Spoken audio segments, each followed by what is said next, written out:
Hey guys, welcome to episode 1 of Mike's Top 10 of Tabletop. If you're wondering what this series is about or how I came up with this top 10, I actually put together a preliminary video, and if you haven't watched that first, you probably should. It's going to give you a bit of a framework as to what this series is hoping to do, and just explains a little bit of if you have questions as to how I got to my top 10. So definitely check that one out first. That being said, I'm going to start off by saying that you've probably seen the trailer. And by the trailer, I'm pretty confident you all know what I'm talking about, because today, as I'm recording this, the newest trailer for the Star Wars Episode 7 has come out. And I know I'm excited. I mean, there's so much in that little trailer that really gets me going and really gets me excited for the potential of this new movie. I've been watching Star Wars since I was a kid. I collected the little figures. I can quote that movie backwards and forwards. In fact, on our 1-year anniversary, my wife and I found ourselves in a hotel room just enjoying just being away from everyone, and we ended up watching Empire Strikes Back because it's basically ingrained in us. So I think a lot of that has to do with why number 10 is Star Wars Armada. Star Wars is everywhere in gaming right now. Fantasy Flight got the license for it, and so they're putting it in everything. But particularly for me, Star Wars Armada really kind of scratched an itch, because I've wanted to get into tabletop wargaming for a long time. But the problem is that it's a lot of rules, and it's a really, really, really heavy price tag to get into most of them.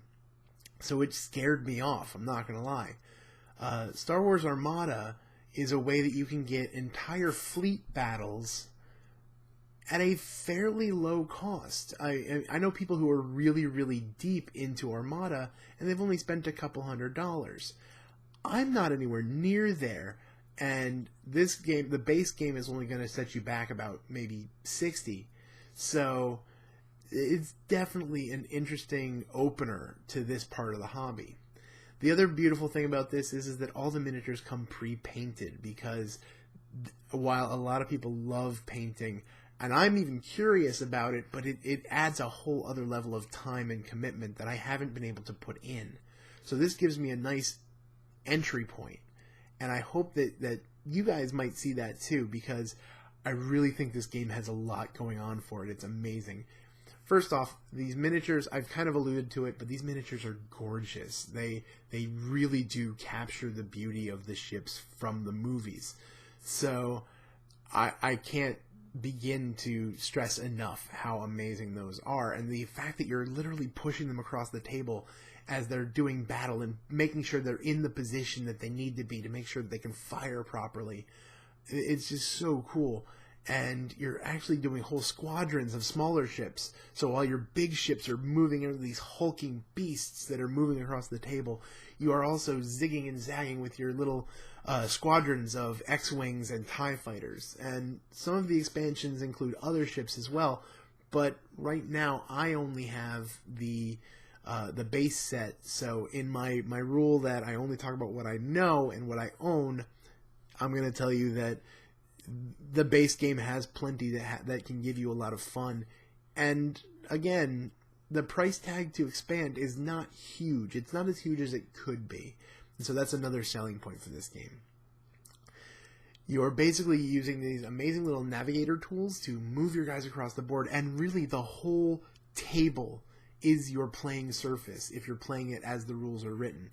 And I think that's awesome, because it gives you that feeling like you are two, well, in this case, I guess they would be admirals, maneuvering their guys. Like, I always see, like, the old War Room movies where the guys are moving little figures across a map to show where they are in the battle. And you get to do that. You get to control these people. And I'm not going to lie, I get a little giggle about when I say things like, I'm going to send Luke Skywalker's X-Wing squadron into battle as Grand Moff Tarkin is bringing his Star Destroyer into position. I nerd out on this stuff. I do think that because I'm so just getting into Armada, it's why it's number 10. I do think that there's potential for it to go higher should I get more ships and should the battles get bigger and more intense. But right now, it is a solid place in number 10 because it gives you all the beauty of that Admiral experience, that tabletop war game experience where you feel like you are in control of an entire fleet. And I love that. Now, I also promised you guys that I was going to reference an honorable mention, something that I don't currently own, but is something that I think is well worth your trouble.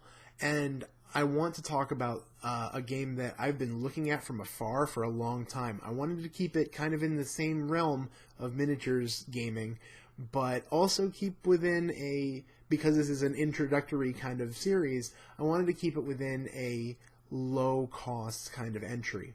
And so the first thing that I thought of was a game called Arcadia Quest.